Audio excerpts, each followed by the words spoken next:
Good evening. This is the Western Washington Amateur Television Society Net on Dave, 87ZYM. The Western Washington Amateur Television Society is a group of radio amateurs that take to the airways with fast scan television. We have a repeater located up on Cougar Mountain. We transmit on 70 centimeters. It's a crossband repeater and spits out images at 1.2 gigahertz. We have our nets on Saturdays and Wednesdays and use the 08 machine as our audio portion of our net, thanks to the CTAC repeater group. So we'll take a slight pause in case somebody needs to make a contact or has an emergency communications they need to engage in.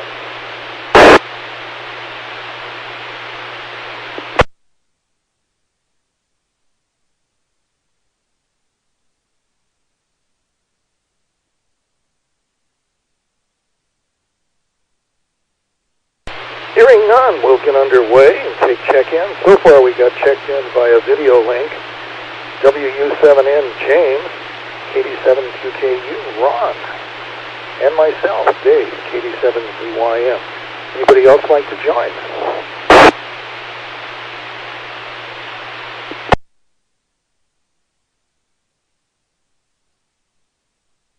Will?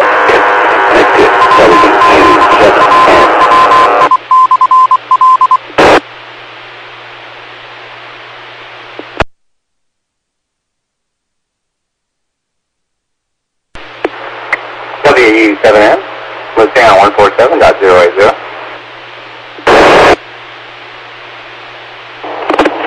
Very good evening, W3RWN Mobile on the 90.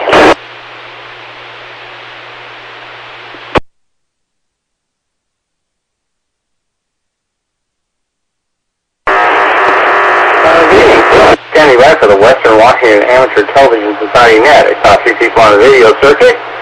Then did not hear anything, so I was wondering if my audio was working. Thank you very much for that check, WU7N.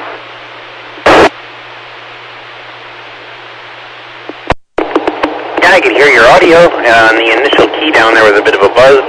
I don't know if that was from you or if there was a dupe there. But yep, can understand you just fine. W3RWN Mobile.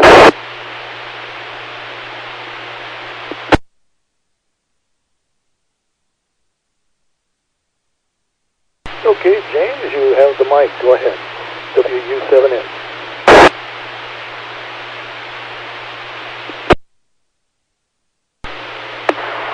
Oh, just testing out Echo Link. Did you already do the intro there, Dave?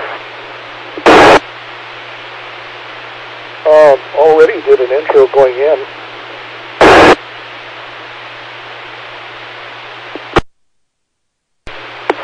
Okay, well, this is what makes things interesting. I didn't hear that, and then I just checked my audio, and then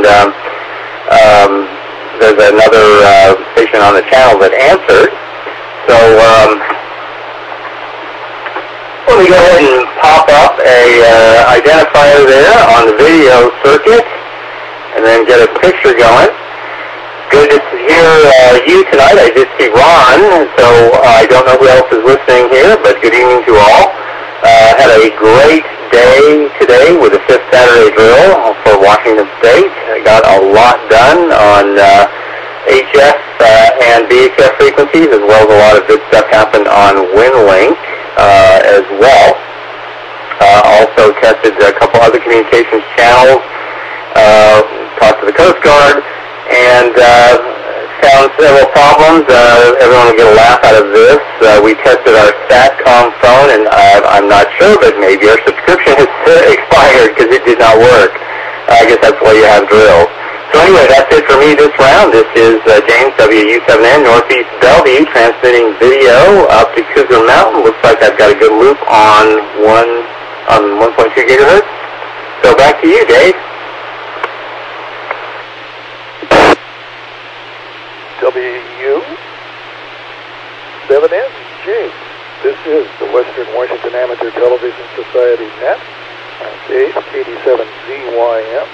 So let's go to Ron, KD7QKU. Okay, good evening. Dave, KD7ZYM in the group, KD7QKU. Well, another absolutely beautiful day.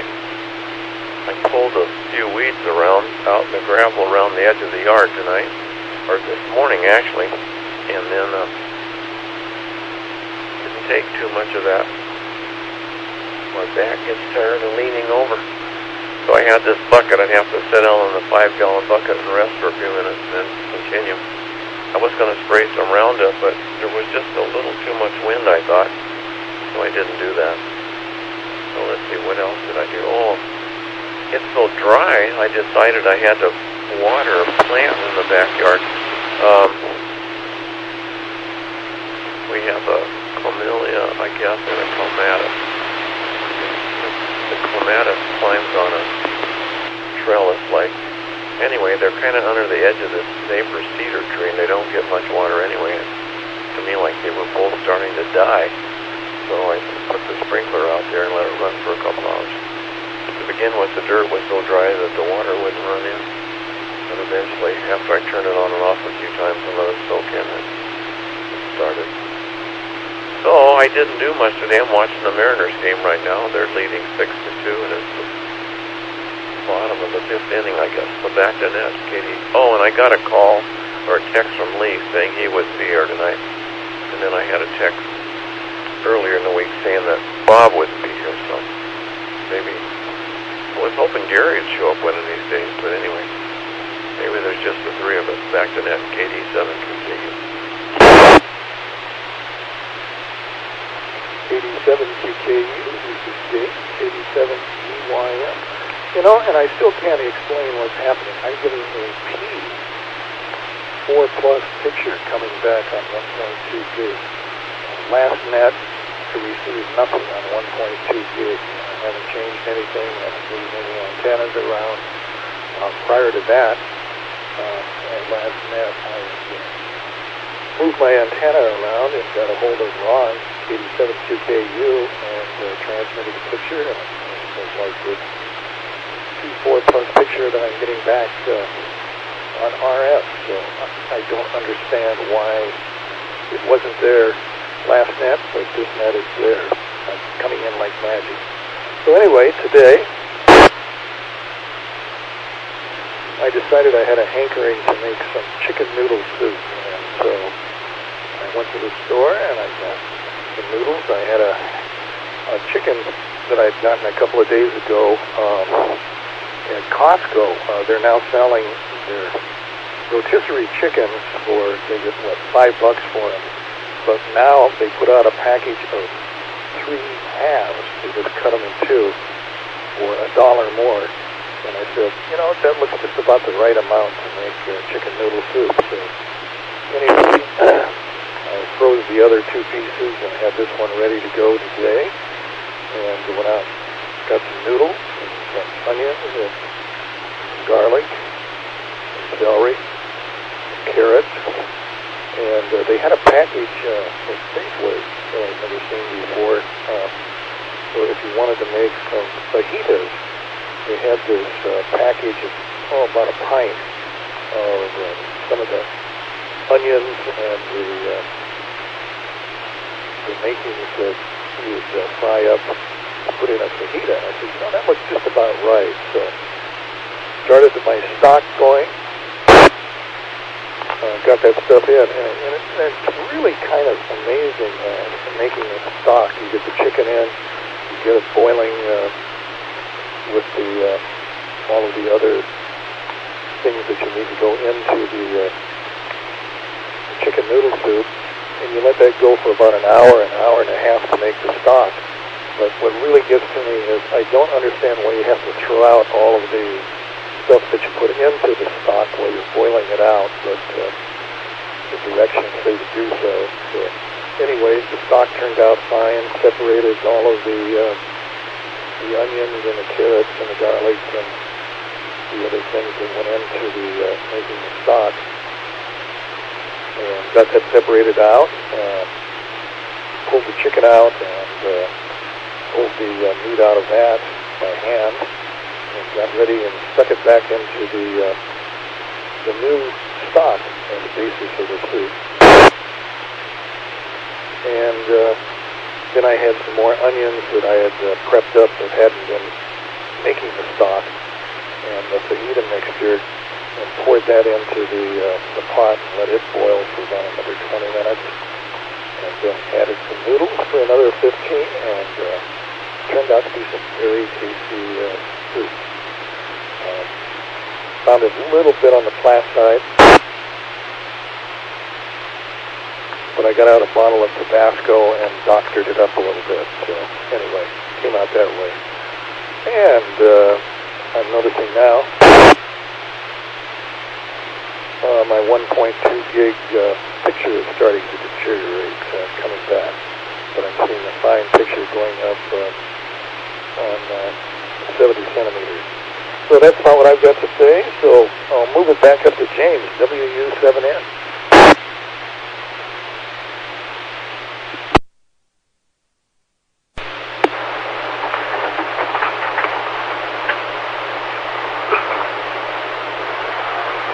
Thank you, Dave. You're inspiring me. The last time I cooked soup was, over a year ago, and I was given a turkey by the person I was doing some contract work for, which was Costco. So they had this giant turkey. I'd never cooked a giant turkey before. So when I cooked the giant turkey, I cut huge pieces of meat off it because there was enough turkey there to make turkey sandwiches for, turned out to be about the next month. And then I boiled the carcass, and I had absolutely no idea what I was doing. So you'll have to elaborate, because I just boiled the whole thing in there and then took out the bones and cartilage. I don't think I remember removing anything else. So you'll have to fill me in on what you remove or why you remove it. It was a very fatty broth, which is a pleasant surprise compared to broth that you purchase, which I think has every ounce of fat scientifically removed. Maybe that's marketing, or maybe they do something else with all that turkey fat. I don't know. But maybe you could fill me in on that. Ron, with everything going on in Washington State, someone told me you could sell weed now, so maybe you should pull those weeds and save them. Not sure what the entrepreneurial aspects of that are, just a thought on that. Thank you for the water reminder, because I live in a homeowners association where everyone's supposed to water around their own home, and it's been dry enough now. We might need to start doing that a little earlier. There's forecast rain, I think, for Monday or Tuesday, 1 in 3 chance, but it's been very dry around my house.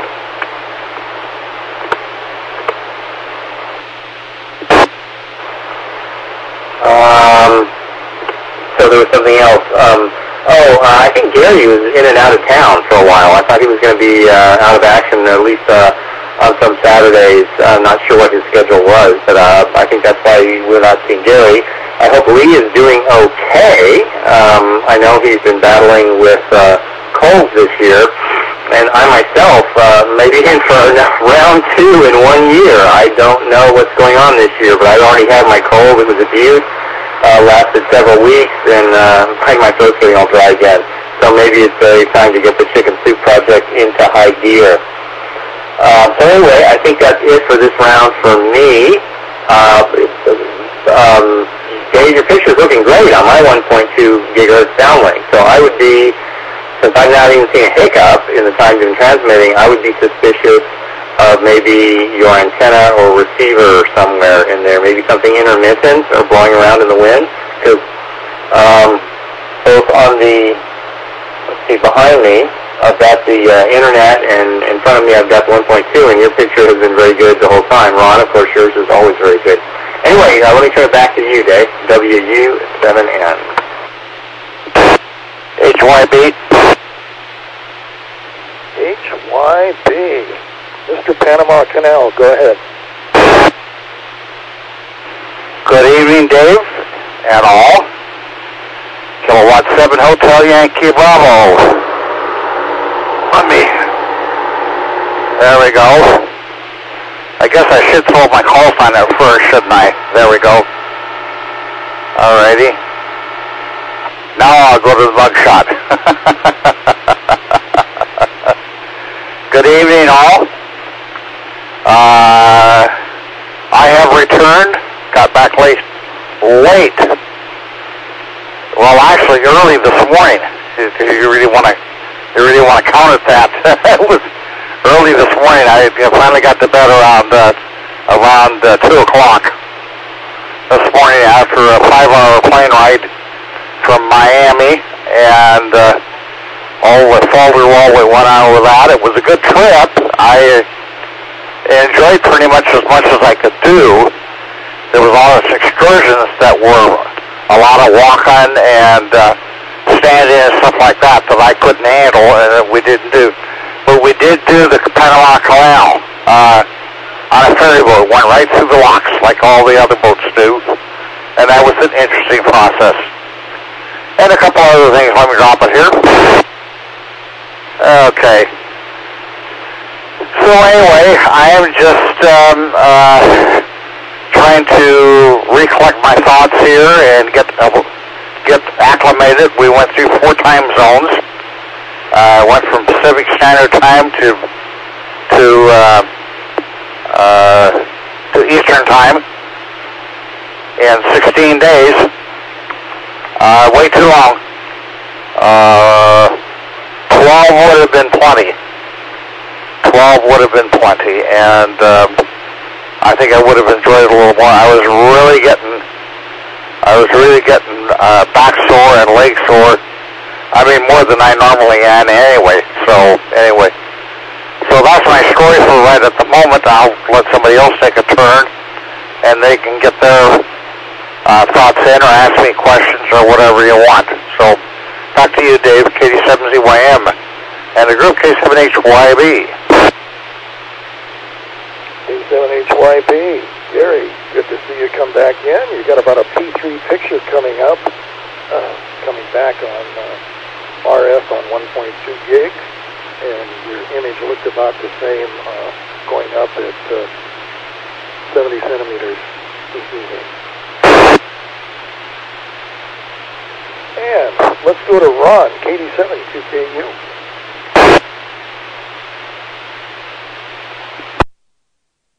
Okay, this is KD7QKU again.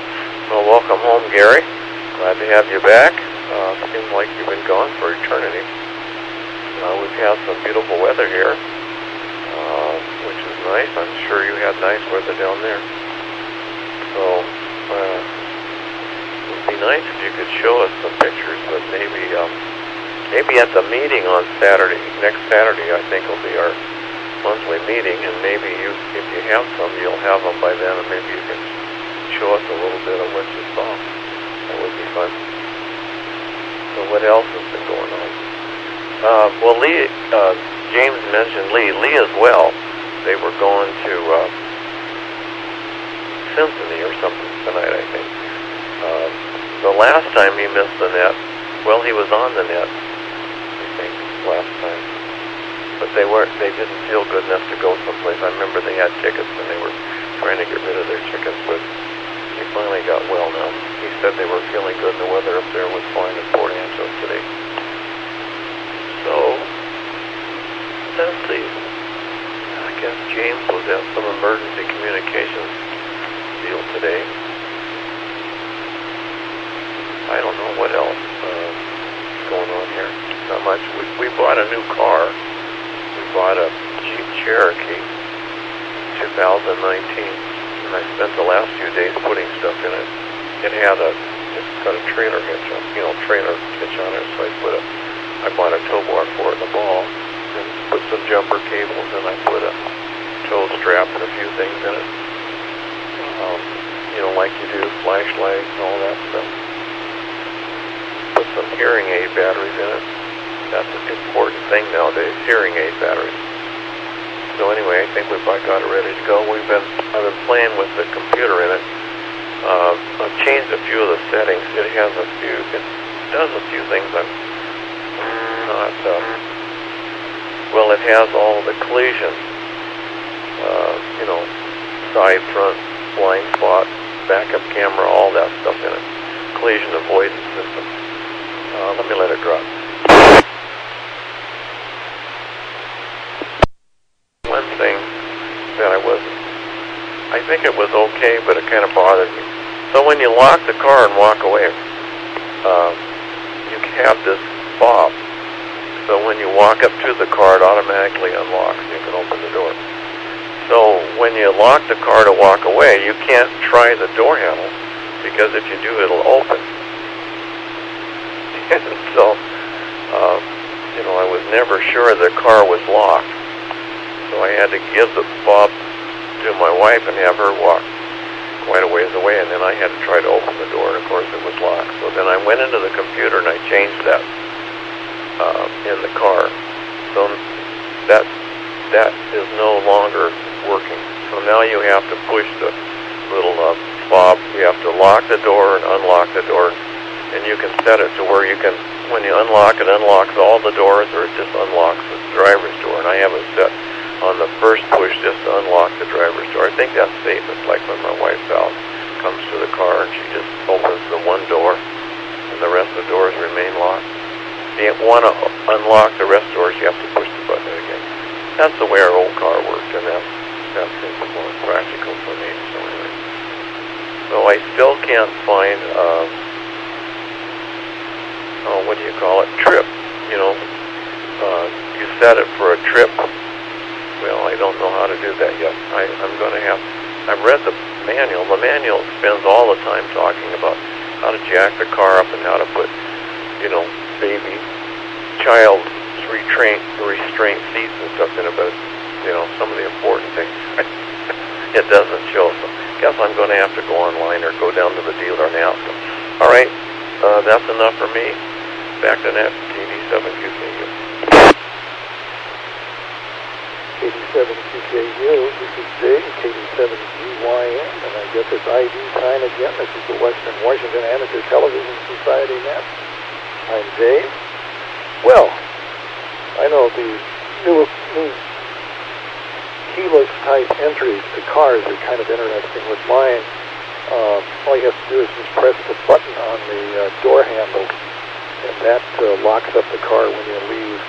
Likewise, just wander up to the door and press the button on the door handle, and that unlocks the car. Press it the second time, then it unlocks all of the doors around the car. When I'm just exiting the car, you have the choice of pressing the button on the knob to lock it, or just press the button on the little button on the door handle. So that's how mine operates. Anyway, it's kind of interesting. I did have one interesting thing when I got my car several years ago.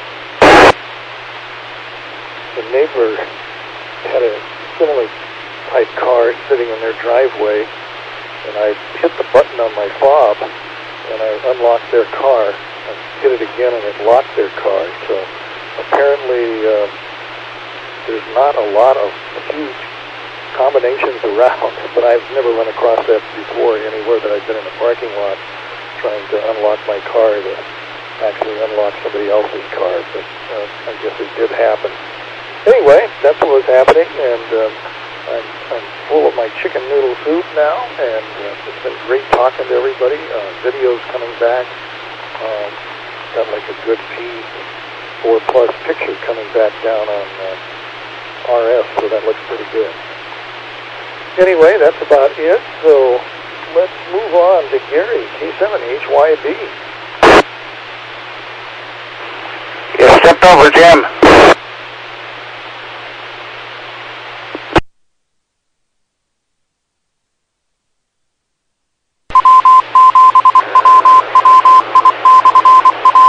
K7HYB.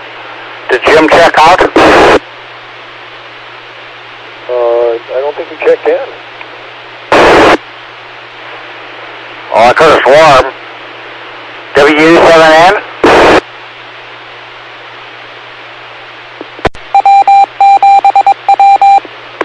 Hi, this is WW7N. Dave, did you want me to go next? I kind of lost the order we were doing things here. I'm not sure what happened there, but WU7N, why don't you go ahead, James?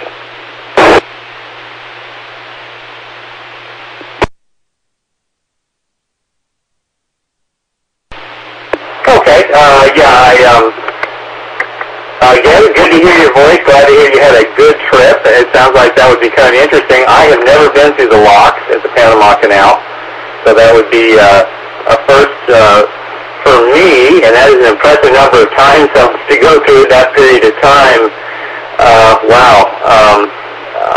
I think that would probably be kind of exhausting in of itself. Ron, here's a big tip for you. I don't know if you've got a paper manual with your vehicle or not. I don't know what Jeep does, but I do know with a Honda Civic that I purchased as an almost new vehicle, the story I was told by the person managing the estate was the man purchased it and he only had something like 60 days or 90 days to request an old school type manual. And I don't even know if that was a DVD or if that was paper or what that was, but after that, you got this little getting started pamphlet, and after that, any questions you had, you're supposed to go to the internet and download the PDF, which strikes me as an odd cost-saving thing, but I guess if you're, doing this times thousands and thousands of cars, I guess it would add up. So anyway, I just thought I'd let you, just give you a reminder to check on that, because according to the estate manager that I was working with, this man was somewhat irritated when he wanted to check something in a manual, and he checked. It said, sorry, now the manual costs you some outrageous amount of money, but you can download it on the internet for free. Anyway, on the subject of keys and key codes, the Internet of Things is the new area of security.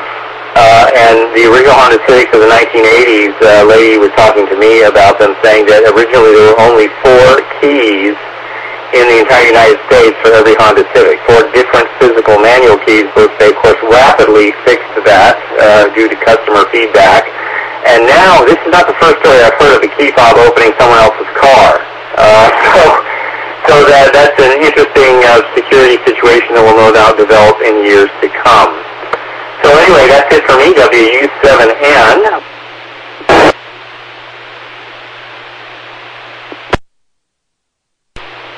WU7N, we got you there. And back to Gary, K7HYB, he said N720 had not signed in, and so maybe you had that confused with James. Anyway, let's go to Ron, 87 QKU.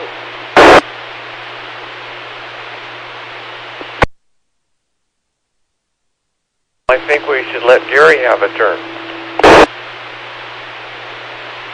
I think you're probably right. K7HYB, go ahead.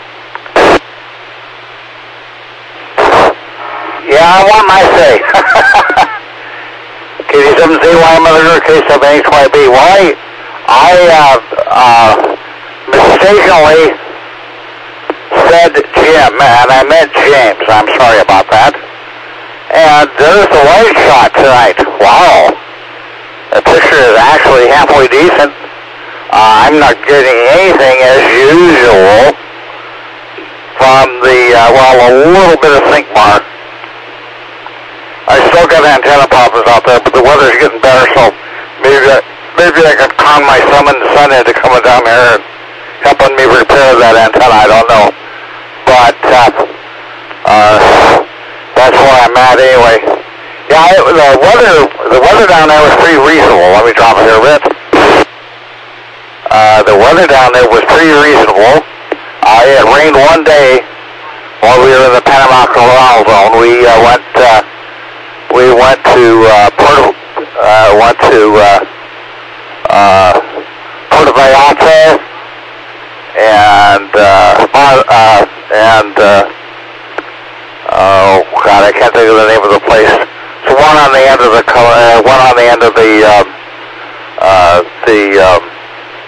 Baja Peninsula, the resort town down there. Went there, and then Puerto Vallarta, then we went to Guatemala, and then we went to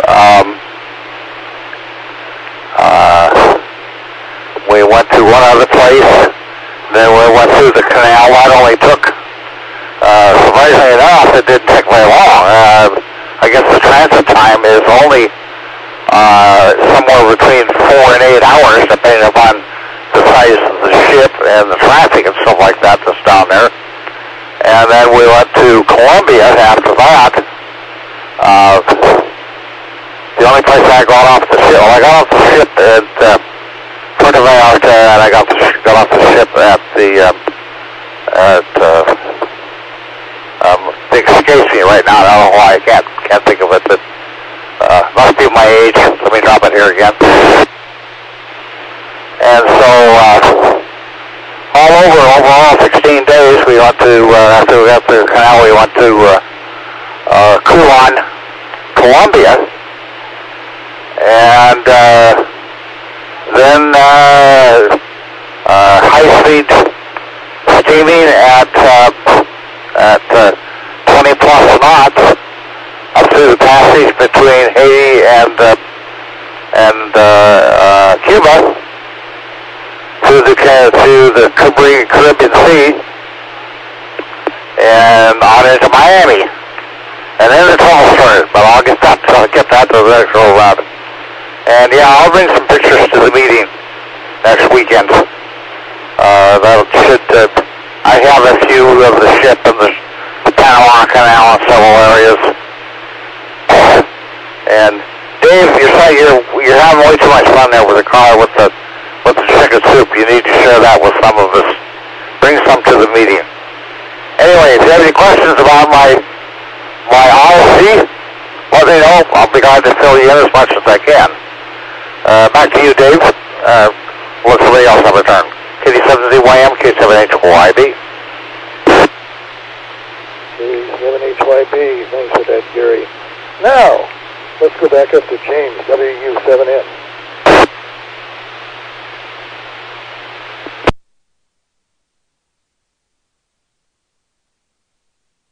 Come on, next in line.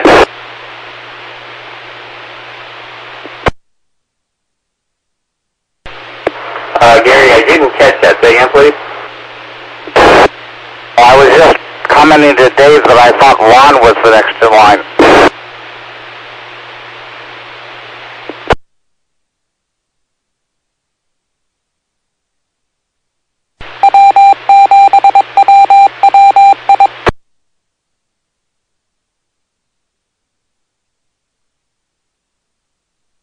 WU7N, James, you're up.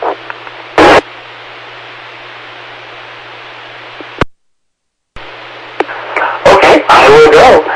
And thank you, Gary, for your the trip report there. And so let's see, what was I going to say? The one thing I had on the chicken soup thing. My question to you, since you're the master chef of the Groove Days, I just do the entire carcass. I overcooked the bird a little bit, cut the large. Looked up on the ever helpful internet how to carve the bird. Took as much meat as I could off, and then I just threw everything else into a pot and boiled it. And you said you somehow remove things as you're boiling the soup. So next time that you come up, I'm curious to know, do you strain it, or you just pull, like I pulled the bones out and tried to get the big hunks of gristle out and things like that, but pretty much everything else ended up being in there. So I'm interested in your comments on how you might do that correctly. Gary, also your picture tonight, as everyone else's tonight, does look better than usual. I see for some reason I just got lost my 1.2 gigahertz loop, and then it's back again. So anyway, let me turn it back to you, Dave, and this is James, Whiskey Uniform 7 November, and I'll turn it back. Okay, James, now let's go on to Ron, number 2, KD7QKU.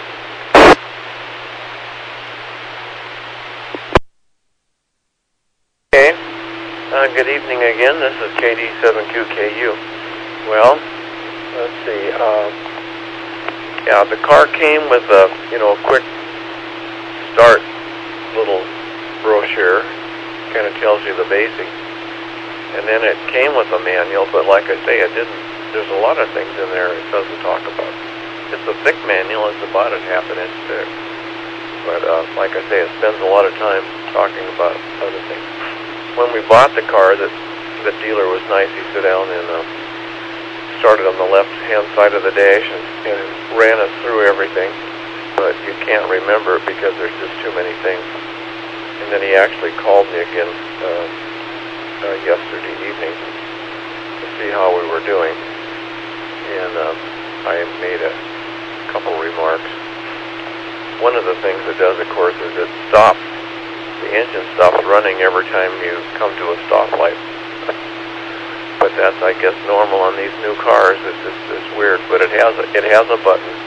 So when you get in the car and start it, you can push this button and it won't do that.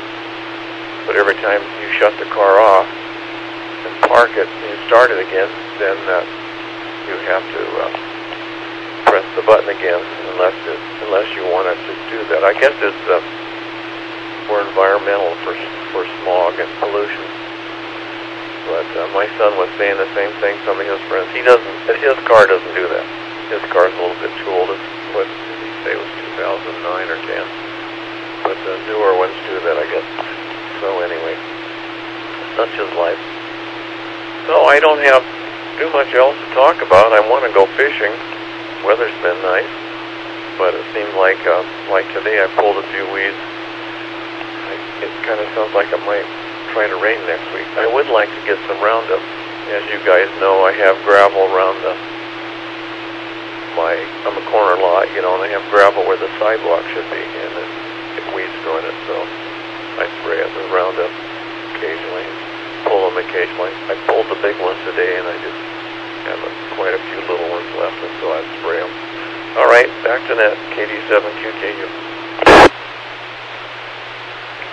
Okay, we got that Ron, KD7QKU, and this is the Western Washington Amateur Television Society Net. I'm Dave, KD7CYM.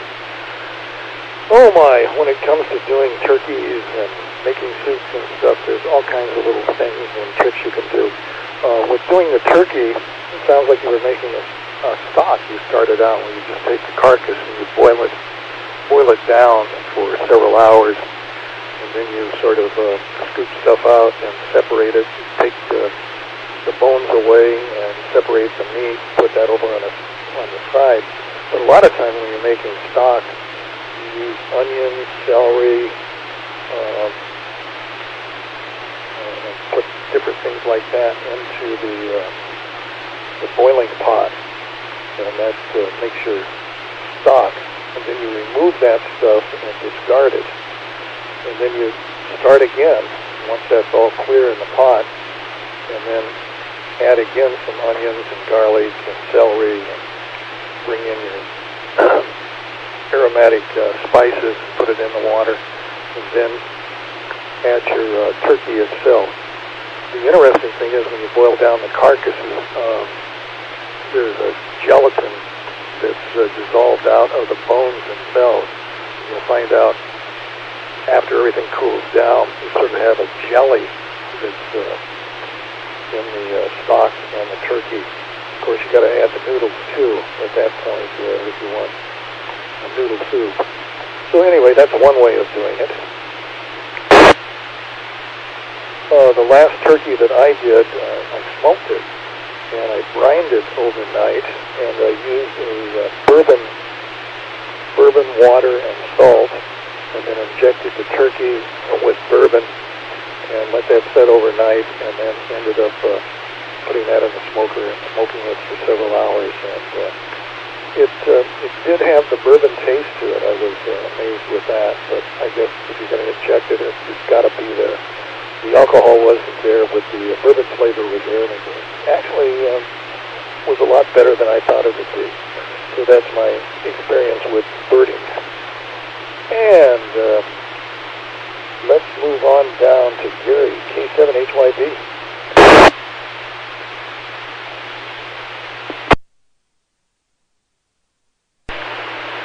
KD7ZYM, the group, K7HYB. Yeah, transfer skill is still key, Dave.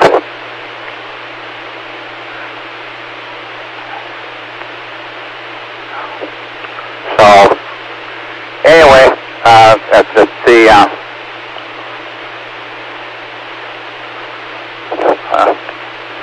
Dave, the transmitter is still keyed. Thank you. Latency isn't too bad. bad tonight on the streaming. That's very interesting. Picture's kind of grainy on the. Of course, I'm not surprised at that. The lighting in here is pretty poor. But I'll have to bring a few pictures and show you the cabin that we were standing in. I kind of made a joke with the group I was traveling with. Let me drop it here. A bunch of us got together. Most of us were friends or knew one another. We're supposed to be 8 couples initially, and one had to drop out because he fell and broke his shoulder, so he couldn't go. That was kind of a bummer, but then I guess he had the insurance, so he got his money back for the cruise and the airfare and all that stuff. Wasn't cheap. Wasn't cheap. The expenses don't stop once you pay for them. Once you pay for the cruise and the airfare and all the port fees and all that kind of crap, you still have to have a credit card on board, so that if you want to buy anything on board, you have to use your travel card. You have a card that is your room key, and that's also your they also use it to charge your expenses to your credit card that you have on file. So in 16 days you can rack up some money, and we did. Anyhow, but it's a strange place. I'll have to tell you a little bit more about it, but to kind of summarize, we took a bus from Cuban, Panama, back to Panama City before we went on our tour for the Panama Canal on a ferry boat. And going through the town, I swear if somebody sneezed hard, half of the town would collapse. You can't believe how crumbly and let's just put it this way. The building code, at least in Canada, Cuban, at least in the area where we're at, let me drop it there. Let me tell you that the building code in that area is, there is no building code. Pipes hanging everywhere, wires hanging everywhere. Nobody pays any attention to the stop signs at the corners. I'm surprised our bus driver. Of course, he's used to driving down there, so he probably knew what he was doing.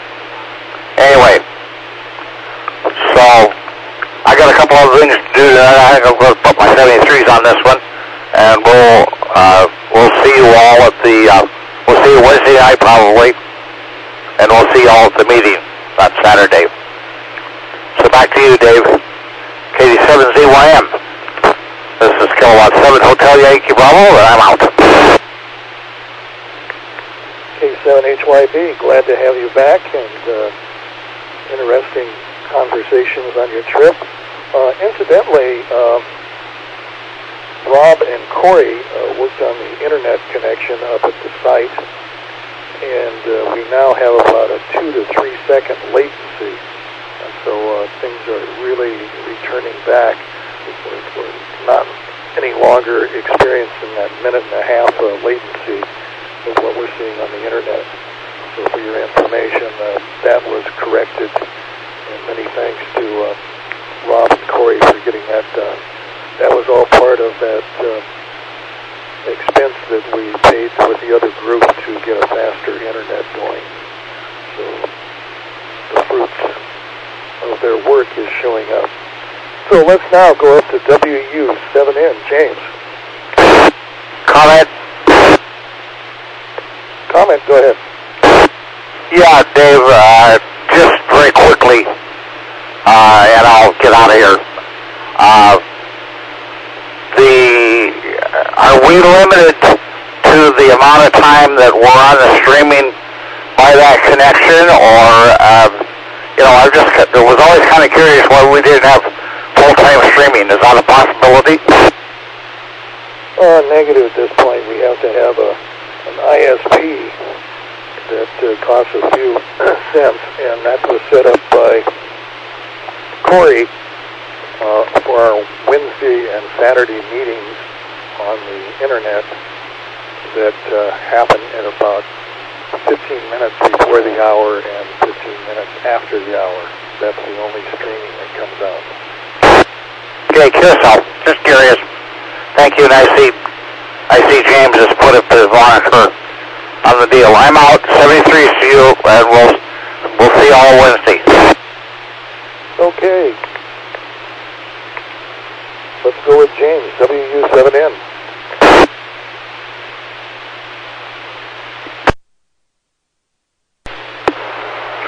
Okay, well, Gary, you have a good evening. Glad you're back here from your trip. It's good to have you back in town. And, building codes, I don't know if you're still listening or not, but I heard an interesting story last week. A gentleman was watching someone pour concrete in some part of China, which, of course, is practically a continent. He didn't say where. And he said that when they were done, they actually had voids in the concrete, which, since a good building is over-engineered anyway, I guess you could probably get away with that. He said it didn't fall over, but he said it really spooked him because, of course, building code in the U.S., for a large concrete floor, you have vibrators, and for really large floors, you can put cooling pipes in there to keep it cool while it sets. So he said it was quite an experience to him to see what you could build that would not fall over. I'm a little concerned, though, that if everybody involved in building the building is depending on everybody else to give them their safety redundancy, what that building would do, for example, if we're stressed a little bit in an earthquake or a flood or something. Hope they don't find out the hard way on that.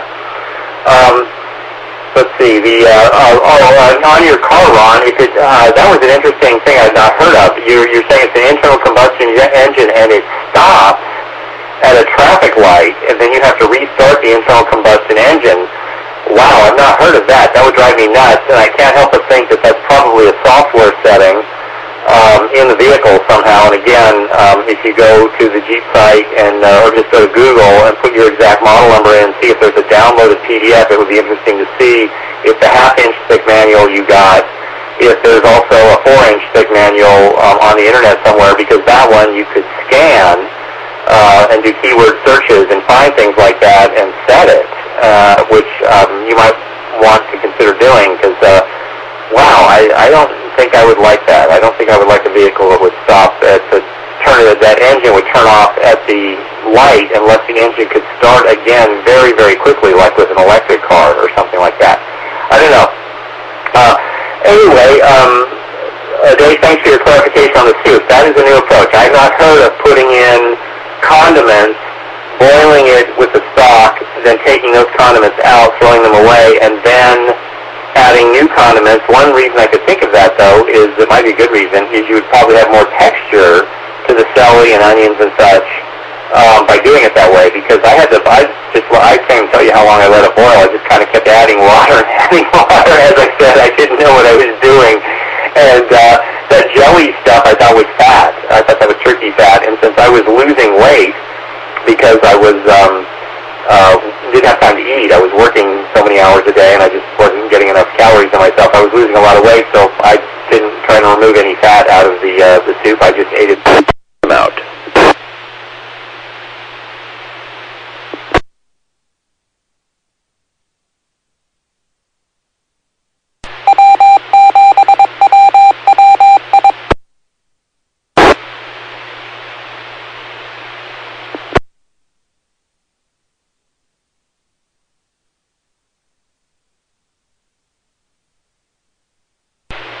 WU7N. I'm not sure if you timed out or what happened, but there was an interruption on the transmission on the 08 machine.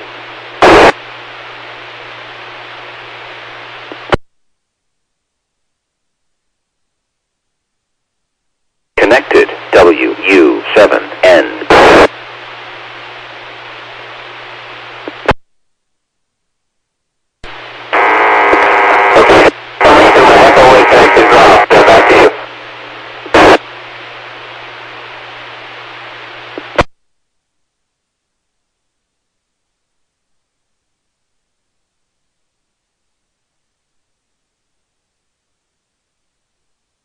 And this is the Western Washington Amateur Television Society Net. I'm Dave, KD7ZYM.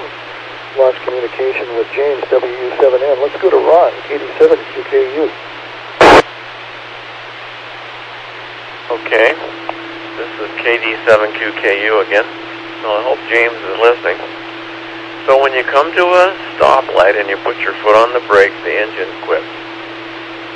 And when you take your foot off of the brake, the engine starts. By the time you get your foot from the brake to the gas pedal, the engine's running again. It's really quick. And it says in the owner's manual that the car comes with a heavy-duty starter and a bigger battery to support everything, because you have the air conditioner on and you have, you have stuff on and you have to support it while you're sitting there. It's the darndest thing I ever saw. But like I say, there's a button inside on the dash that you can push, and then that doesn't do that until you shut the car off and start it again, then you have to push the button again. And I talked to them, and they said if you go in there, I said, well, can't you just go in there and cut a wire or pull a fuse or something and disable that? They said you can. Well, they didn't say that, but they said it would void your warranty if you messed around with it like that. So I guess you just have to put up with it. Okay, let me let it drop again. It was interesting that Gary was giving a description of some of these other countries. I haven't been in too many other countries, but I've been in Puerto Rico and I've been in Mexico. I think that when kids get to be about 12 years old, 13 years old, 14 years old, there's two things they should do. They should spend the weekend in the county jail, both boys and girls, black, white, brown, green. They should all spend the weekend in the county jail. And they might not want to go there. I spent the weekend in the county jail when I was about 16 or 17. I was out of town and I was racing and I got a ticket and I didn't have money, and so they put me in the jail. And I stayed there until they raised bail and got me out. And it wasn't fun. And I never wanted to be there again. So I think all kids should spend the weekend in a county jail or some jail. And let me let it drop. I also think that they should take a trip to another country, like Mexico or South American country, one that's nearby, so they can see how the rest of the world lives. They might decide that we have it pretty good in America. America's not so bad after all if they see some of these other countries. So anyway, I just think they should do the two things. Take a trip to another country nearby, especially a southern country, not a northern country, because Canada's pretty nice. They need to go south. And then spend the weekend in the county jail. All right, back to that, KD7QKU. Thank you, philosopher Ron. Great idea. They did have a lot of programs. About 15 years ago, they introduced getting kids in high school to get a chance to go visit a penitentiary to see what it was like, so they might change their ideas about getting overactive and trying to get into trouble with gangs. So that was a good program they had going for a while. And is there anything from anyone before we close up the net?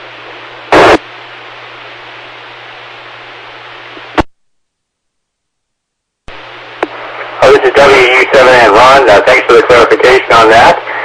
Far be it from me to down talk a design improvement that helps the environment, so thanks for the explanation. WU7N.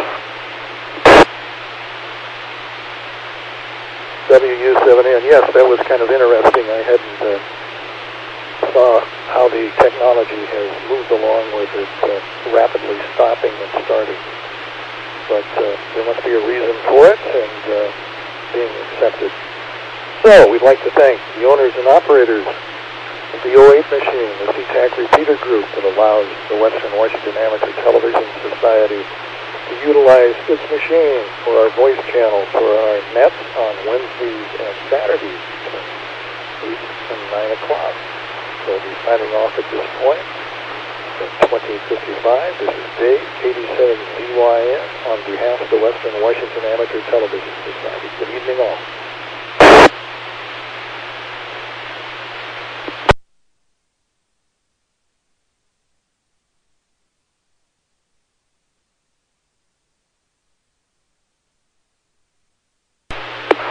Audio check, testing 1, 2, 3, 4, WU7N.